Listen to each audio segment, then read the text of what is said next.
Olá, Rita Ducon. Hoje a nossa entrevista de toda segunda-feira é em vídeo. Estamos aqui com o convidado, o Dr. Marcos Sorrentino, ele que é diretor de Educação Ambiental e Cidadania do Ministério do Meio Ambiente e Mudança de Clima. Doutor, o senhor pode começar falando um pouquinho do seu trabalho no Ministério? O Departamento de Educação Ambiental e Cidadania do Ministério do Meio Ambiente e Mudança do Clima, ele tem uma missão que é envolver a sociedade brasileira com as diversas políticas, programas, projetos de educação ambiental promovidos, organizados, coordenados pelo governo federal, mas também pelos governos do estado, pelos governos municipais, pela sociedade civil organizada, pelo setor empresarial. Ou seja, a missão de um órgão público no governo central é mais do que fazer projetos, é articular esses projetos e propiciar que eles ganhem escala, que eles virem efetivamente política pública. Existem milhares de iniciativas de educação ambiental em todo o país, organizadas por diferentes atores sociais, desde professoras e profissionais de educação nas escolas, até gestores municipais, instituições de educação superior, movimentos sociais, setores empresariais que fazem projetos de educação ambiental. No entanto, nós continuamos a perder de goleada para a degradação social, ambiental e humana. Qual é o motivo disso? A reflexão que nós temos feito no governo Lula é que só pararemos de perder de goleada para a degradação se nós fortalecermos essa iniciativa e conseguirmos que elas cooperem entre si para dar escala no enfrentamento das degradações que vivenciamos nos dias atuais. Nós precisamos incidir politicamente nas Nações Unidas para que terminem as guerras. Não é possível falarmos em educação ambiental no âmbito local se nós continuarmos a gastar trilhões de reais com a máquina de guerra, se nós continuarmos a gastar trilhões de reais para lançar mais gases poluentes para a atmosfera, resultante de bombardeios, de genocídios, verdadeiros genocídios que ainda estão sendo feitos na face dessa terra. O senhor falou da educação ambiental pontual, né, de cada ser humano mesmo, e aí eu quero saber do senhor como é que isso se relaciona com o enfrentamento do agronegócio, né, em contrapartida a essa educação. Ela seria capaz de resolver sozinha o problema ou isso depende do enfrentamento a esse sistema e ao agronegócio? O agronegócio, ele é resultado de uma história de pactuação que a humanidade fez para produzir alimentos, para produzir bens a partir da terra, a partir da água, da utilização da água, a partir da boa utilização do ambiente, que se demonstrou extremamente impactante. Então, é necessário hoje outra pactuação, é necessário uma conversão desse modelo hegemônico de agricultura que leva a essas enchentes terríveis, como a que aconteceu no Rio Grande do Sul, pela erosão dos solos, pelo desmatamento, pela extinção de outras espécies que são importantíssimas para a polinização, para a própria agricultura, né? Então, nós precisamos de uma outra pactuação. Então, enfrentar o agronegócio é enfrentar, junto com os agricultores e agricultoras, junto com a sociedade, o desafio de construirmos outro modelo de agricultura. As emergências do campo da agroecologia, da agrofloresta, do sistema de produção diversificado, elas são sendeiros, né? São trilhas, são caminhos indicativos de possibilidades de mantermos uma produção vigorosa, capaz de alimentar 8 bilhões de humanos no planeta, e ao mesmo tempo sem o impacto dos agrotóxicos, sem o impacto da monocultura, da devastação, né, de toda a diversidade. Então essa repactuação precisa ser feita e está sendo feita na prática, né? Porque é possível irmos convertendo as grandes lavouras monoculturais em modelos de biodiversidade, de sociodiversidade, e certamente, para fazermos esse enfrentamento, necessitamos de reforma agrária. Estávamos aqui conversando sobre um país ideal, né, no sentido de distribuição de renda e de terra. E eu quero ir assim, num ponto bem específico para saber quais são os entraves políticos atualmente que nos impedem de chegar a esse lugar. São diversos os entraves políticos, mas eu diria que o principal é a mesquinhez humana, é o desejo continuado de poder, de acúmulo de bens materiais, é a não reflexão profunda sobre o sentido da vida. O sentido da vida não pode ser o de acúmulo de terras, de acúmulo de bens materiais, né? Esse projeto de vida e de humanidade foi vendido para nós com a modernidade. Nos últimos 300 anos, cada vez mais as pessoas significam felicidade e projeto de vida a ter bens materiais. E depois morrem e os bens materiais ficam como objeto de disputa entre os herdeiros. Então, eu diria que o primeiro desafio político é fazermos um diálogo profundo em toda a sociedade, no sentido de pensarmos, refletirmos, conversarmos sobre sentidos existenciais, propósitos de vida, para que o acúmulo desmesurado de bens materiais passe a ser questionado e as pessoas passem a direcionar as suas velas, os seus sentidos para objetivos espirituais, para objetivos de convivencialidade, de bem-estar, de bem viver com a natureza, com as demais pessoas. E aí eu quero saber como é que isso é considerado diante dessa lavagem cerebral do capitalismo com relação ao consumo, né? Com relação ao acúmulo de bens. Então, como um valor capitalista, como é esse enfrentamento a essa questão? O consumismo, o consumo exacerbado é construído socialmente. Uma criança no meio de um seringal, numa casa de campo, né, numa casa rural, muitas vezes passa o dia inteiro brincando com um pedacinho de pau, com um pneu, algo que ela puxa e transforma em carrinho, ou passa um dia inteiro observando um formigueiro, né?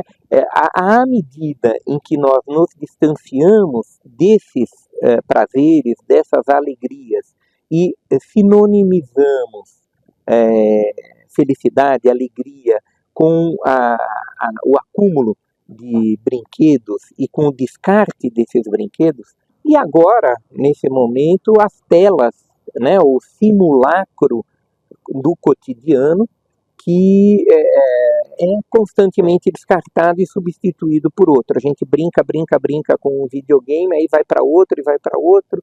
E esse simulacro da vida que não permite o experienciar, o vivenciar de corpo e alma, colocar os pés em um rio, nadar em um rio, andar pela terra, conhecer o cheiro das flores, das plantas, subir numa árvore, todo esse conhecimento experiencial, à medida em que vai sendo substituído pelo conhecimento e pelo brincar apenas intelectual, apenas com a ponta dos polegares, né, que por um lado é motivador, porque você acessa o mundo inteiro na ponta dos polegares, né, mas por outro lado não te propicia o silogismo, o começo, meio e fim, a brincadeira por inteiro, como um jogo de futebol entre amigos e amigas, né, no bairro, no campinho de várzea.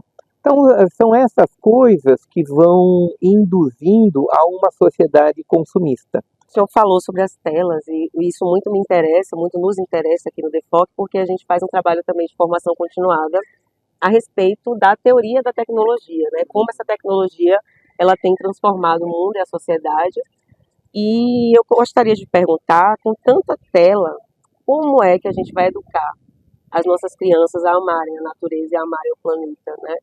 O desafio primeiro é diminuir o tempo de exposição às telas, né? O desafio segundo é saber balancear, porque elas são a conquista da humanidade, né? Termos a oportunidade de dialogar com pessoas no mundo inteiro, de compreendermos que somos parte de uma mesma espécie e que podemos ser solidários e devemos ser solidários as dificuldades e as belezas que toda a humanidade vivencia e com elas podemos aprender, é conquista das telas, dos meios de comunicação. E os meios de comunicação de massa, as mídias sociais hoje, democratizam a possibilidade de cada pessoa poder dizer a sua verdade, aquilo que lhe encanta, mostrar aquilo que é positivo sob o seu ponto de vista, para que outras pessoas possam também se encantar com isso. Agora, o desafio é diminuirmos a hegemonia e quase que a ditadura das telas. É conseguirmos conciliar os tempos de aprendizado presencial presencial, com o aprendizado virtual. E isso está sendo experimentado. As diferentes instituições que lidam com educação, com comunicação, estão buscando o formato mais próximo do que a gente chama de educomunicação, né? A perspectiva educadora comunicativa de mão dupla, que possibilite tanto eu receber informações quanto eu emitir informações. E que possibilite, acima de tudo, eu mastigar as informações. Porque a rapidez com que as informações chegam até nós não nos possibilita um diálogo com elas. A gente vai mudando, né? Nós vamos consumindo. Ela vai entrando, nós ficamos com a boca escancarada, cheia de dentes, esperando, como dizia o filósofo Raul Seixas, né? E não nos dispomos a ter uma análise crítica sobre elas, a ter o estranhamento necessário antes de, com elas, nos enamorarmos e trazermos para o nosso dia a dia como algo conquistado a partir daquilo que foi fornecido pelas telas, pelos meios de comunicação diversos. Infelizmente, a gente tem um desafio imenso para enfrentar, para chegarmos a essa democratização, que é a própria sociedade tecnológica, né? Então, a distribuição também de tecnologia igualitária, para que a gente consiga chegar a essa ideia de que realmente nas mídias sociais as pessoas falam e são ouvidas, e há democracia. Porque esse desafio, que ao fim e ao cabo é o próprio algoritmo, né, ele faz com que, de fato, o discurso oficial ele seja produzido nas redes sociais, mas de uma forma individualista. Então, sob a mesma lógica do capitalismo, né, e o que a gente tem dito é que a única maneira de utilizar educomunicativamente essas mídias sociais é, de fato, coletiva, né? Coletivizar esse uso. A educomunicação, antes de mais nada, é um convite à interação, ao diálogo, que possibilita a compreensão aprofundada sobre uma problemática a partir dos diversos olhares sobre essa problemática. Então, no Ministério do Meio Ambiente, nós temos defendido como centralidade para a educação ambiental e cidadania aquilo que nós chamamos de pontos de encontro, de conferências das partes, de pontos de parada reflexiva para melhor compreendermos a realidade socioambiental e planejarmos e nos potencializarmos para agir na transformação dessa realidade. Então, a política de centros, núcleos, salas verdes e outros equipamentos de educação e cooperação socioambiental é uma estratégia para dar capilaridade e continuidade à política de educação ambiental. Então, nós fazemos grandes eventos, a Conferência Nacional Infantil Juvenil de Meio Ambiente, a Conferência Nacional de Meio Ambiente, fizemos agora em Manaus um congresso dos países de língua portuguesa sobre educação ambiental, todos eles com 2.000 pessoas, 3.000 pessoas. É muito legal, mas é uma semana, acaba e não tem continuidade se não tivermos uma estrutura capilarizada, enraizada em toda a sociedade brasileira, em cada município, em cada bairro, em cada escola, que aproxime as pessoas para dialogarem sobre essa problemática. Agora nós vamos ter a COP30, 200 chefes de Estado-nação ou representantes, diplomatas, vão estar dialogando sobre uma pactuação para enfrentar o aquecimento global. Não basta eles pactuarem, é necessário que as sociedades inteiras pactuem. E elas só farão esse pacto se elas se identificarem com a problemática e com visualizarem que a opinião delas, as vozes delas estão sendo ouvidas nas arenas internacionais. Para isso que nós estamos incentivando, e hoje eu estou aqui com o secretário de Meio Ambiente do Estado da Bahia, buscando mecanismos de cooperação entre o governo federal e o governo do Estado da Bahia para chegarmos nos 417 municípios baianos, para chegarmos em todos os territórios de identidade, incentivando essa política de centros, núcleos, salas verdes e outros equipamentos de educação e cooperação socioambiental. Podem ser os pontos de cultura, podem ser as unidades de conservação, mas é necessário que todos esses pontos de aproximação de pessoas assumam a missão educadora socioambientalista. Como é que eles assumem? Promovendo esse diálogo. E agora nós retomamos, estamos incentivando, hoje são quase 300 salas e vamos ampliar no sentido de sermos mais de 6.000 salas em todos os municípios do país. Mas é só a política de sala verde? Não. Por exemplo, as convidas, as comissões de meio ambiente e qualidade de vida em cada escola, juntando jovens para eles conversarem sobre como é que está a situação, como é que aqui na escola nós podemos melhor aproveitar uma área verde, o sistema de reuso de água com finalidades pedagógicas, também é o desafio que precisa estar assumido pela sociedade. Então, a política que o governo federal tem procurado incentivar em toda a sociedade tem um nome simbólico de centros, núcleos e outros equipamentos de educação e cooperação socioambiental.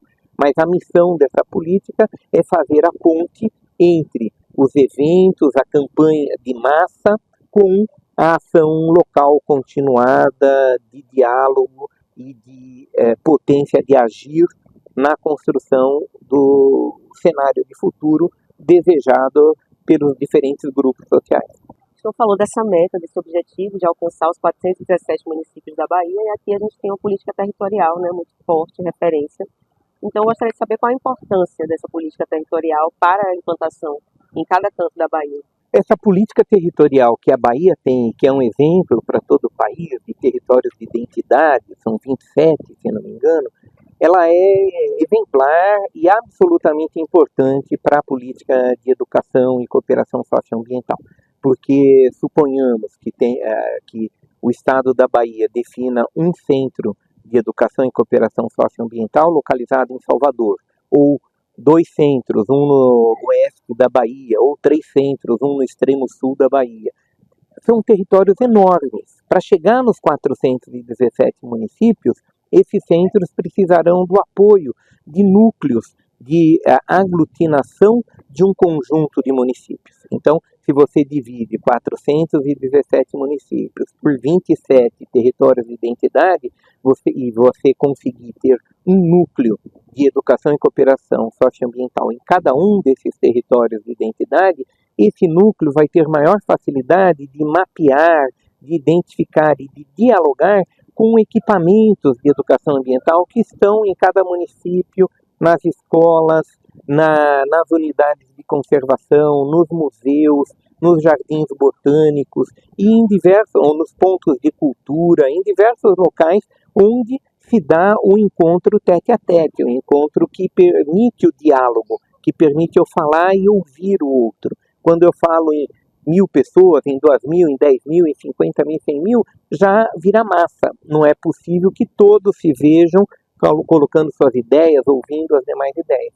Então, o que nós estamos buscando, junto com o governo da Bahia, é essa lógica de capilaridade para que a educação ambiental tenha enraizamento, tenha as cores da terra, tenha toda a poesia baiana capaz de oferecer para o planeta uma outra forma de desenvolvimento, uma outra forma de sentidos existenciais que possam modificar a trajetória que a espécie humana tem feito nesses últimos séculos e que está demonstrando a impossibilidade de continuar.